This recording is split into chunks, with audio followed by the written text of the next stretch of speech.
Et est-ce que l'AFA augmentait, la prise de l'AFA augmentait cette production de cellules souches?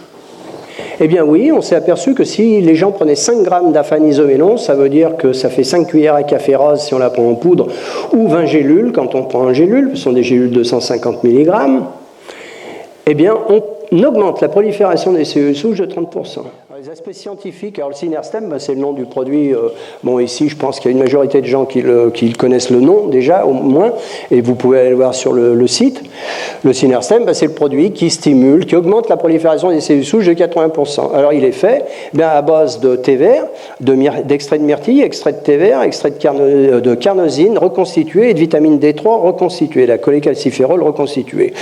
Pourquoi reconstituée? Parce que la vitamine D3, c'est une vitamine animale, à l'inverse de l'ergocholécalciférol, qui est une vitamine D2 végétale, et même si leurs structures sont identiques, elles n'ont pas les mêmes effets. Et la carnosine, c'est un bipeptide qui est reconstitué. Alors la vitamine D3, elle est extraite de la lanoline. La lanoline, ça sort de la laine des moutons.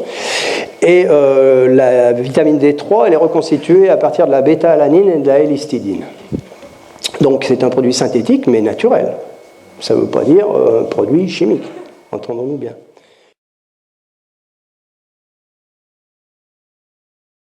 Je voudrais que tu fasses les essais à l'hôpital dans le service ORL de Lyon Sud, puisque Christian Dubreuil est le patron et chef de service d'ORL à Lyon Sud. Et je lui ai dit, tu vas faire les essais sur 3 types de pathologies qui sont les acouphènes, les autospongioses et le vertige de Ménière. Donc tu t'es plutôt axé, je crois, sur les acouphènes. Alors tu vas donner les résultats. Enfin, tu veux bien parler?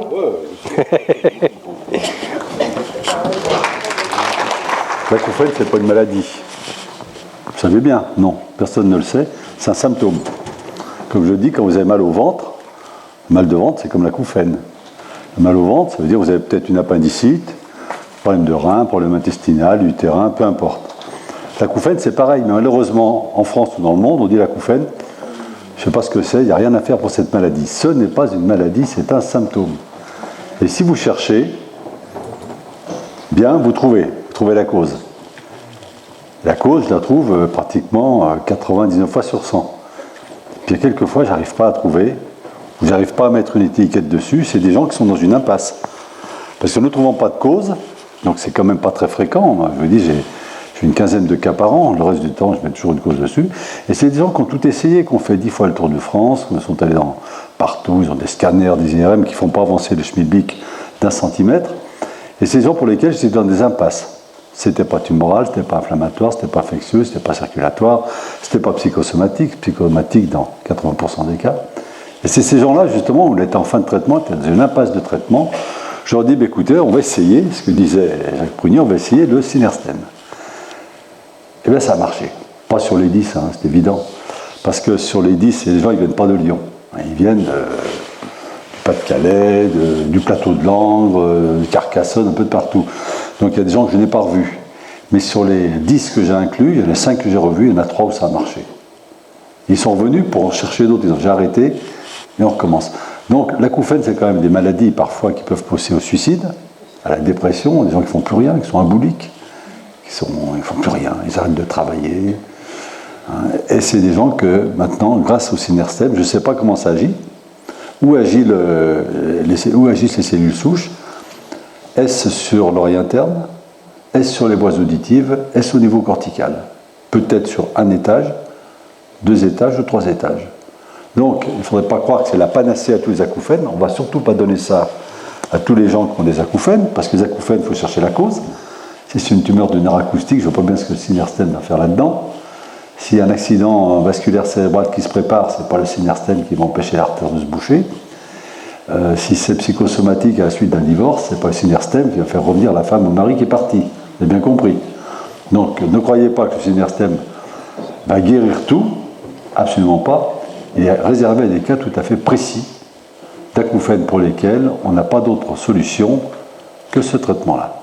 Alors je dis un traitement parce que c'est effectivement un traitement, comme on vous l'a dit, moi je suis un soignant, je ne suis pas un guérisseur, celui qui guérit c'est le patient. Vous avez bien compris. Ceux qui veulent guérir de l'acouphène, on peut toujours y arriver. Donc Donc, moi je suis un soignant, donc j'emploie le terme de soignant, mais le produit qu'on vous donne, c'est un outil pour essayer de vous réparer vous-même. Mais c'est vous qui allez faire la réparation. Et je donne un exemple qui est tout à fait classique, et là vous allez tout à fait comprendre. Quand vous cassez une jambe au ski, qu'est-ce que vous fait le médecin de la station de ski? Il vous met un plâtre. C'est rudimentaire. Qu'est-ce qu'il fait là, qui va faire souder l'os? C'est pas le plâtre. C'est bien vous qui allez souder vos cellules souches, les ostéoblastes qui vont ressouder tout ça en 15 jours, 3 semaines, 1 mois, 2 mois. Et probablement, il serait peut-être intéressant de voir si une fracture peut se reconstituer en 1 semaine avec les cellules souches, ou en 1 mois et demi sans cellules souches. J'en sais rien, ça n'a jamais été essayé. Donc vous voyez, les perspectives thérapeutiques sont très nombreuses. Et pourquoi les cicatrisations ne seraient pas accélérées par ce produit? Cicatrisation post-opératoire, à la suite d'une plaie ou suture, pourquoi est-ce qu'on n'améliorerait pas le type de cicatrice au niveau de l'organisme? Vous avez une cicatrice en plein milieu de la joue, vous avez été mordu par un chien en suture, est-ce que le fait de donner des cellules souches va améliorer la qualité de la cicatrisation? On sait par exemple que chez les enfants, la cicatrisation, on le voit bien, se font bien mieux que chez l'adulte. Pourquoi? Parce qu'ils ont un système qui est en efflorescence, les cellules souches sont en efflorescence et ça marche bien mieux chez l'enfant que chez l'adulte. Voilà un peu ce que j'allais vous dire sur les acouphènes, mais je suis...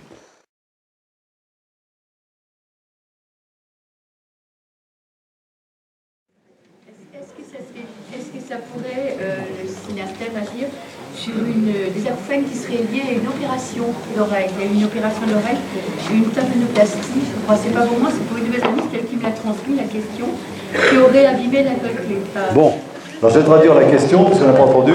C'est une jeune fille qui a été opérée d'une oreille, une tympanoplastie, et depuis elle a un acouphène sur cette oreille. Alors, il est bien évident que là, il y a une relation de cause à effet. D'accord. Mais il y avait un état antérieur, c'est-à-dire qu'on n'opère pas une oreille qui est saine. Ben, l'oreille, elle avait probablement une perforation, quelque chose. Donc on a opéré sur une oreille qui n'était pas saine. Et on se retrouve après avec une oreille qui a été greffée, mais qui se retrouve avec des acouphènes. Alors maintenant, je ne peux pas répondre à tout, moi. Est-ce qu'elle entend mieux, est-ce qu'elle entend moins bien au point de vue auditif? Je ne sais pas. Donc le fait d'opérer quand même sur une oreille qui n'est pas saine, il y a toujours un risque. Alors l'oreille interne a-t-elle été lésée par un mécanisme inflammatoire, infectieux ou traumatique? Je ne peux pas vous le dire maintenant. Mais qu'est-ce qu'on peut lui proposer comme traitement maintenant pour cet acouphène? Pas grand-chose. Sinon attendre que ça régresse spontanément, si ce n'est pas trop important. Soit pourquoi pas essayer de réparer, et à condition de ne pas se trouver à 2 ou 3 ans de l'accident, enfin de l'opération. Pourquoi ne pas essayer de réparer? Parce que là, c'est une atteinte, on sait d'où ça vient. Ça vient de l'oreille interne, ça ne vient pas des boditides ni du cortex. Donc là, on sait où est le site. C'est dans l'oreille interne. Mais pourquoi pas essayer de faire réparer plus rapidement l'oreille par un stimulant des cellules souches? Lorsqu'on opère des gens, quand je fais beaucoup de chirurgie d'oreille, moi je suis chirurgien de la surdité, les gens, je ne les vois jamais avant 6 semaines après l'opération. Pourquoi? Parce qu'il faut attendre que l'oreille se répare. Quand vous avez opéré quelqu'un d'une hanche, il ne va pas trotter le lendemain. Même le plus grand sportif, on les envoie aux iris pour faire de la rééducation. Eh bien, pour l'oreille, qu'une petite cavité, qu'une toute petite, c'est bien pareil. On attend que l'organisme se répare. Et ce que je disais tout à l'heure, pourquoi ne pas améliorer les circonstances de cicatrisation en stimulant les cellules souches? C'est la même chose. Toutes les dégénérescences neurologiques, vous allez voir mes plus grands collègues qui connaissent bien le Parkinson, la sclérose en plaques à l'hôpital neurologique. Pour certains stades de sclérose en plaques, on leur dit, mais moi, je ne peux rien vous proposer. Même pas d'immunosuppresseur, même pas de cortisone. À ce stade-là, ça ne marche pas. Qu'est-ce qu'on leur dit? Est-ce qu'il ne faut pas donner l'espoir aux gens en disant, je vais vous donner des trucs à base de thé, de myrtille, d'algues de l'Oregon? Qu'est-ce qu'on risque? Qu'est-ce qu'on risque? C'est le pari de Pascal, hein, il vaut mieux croire.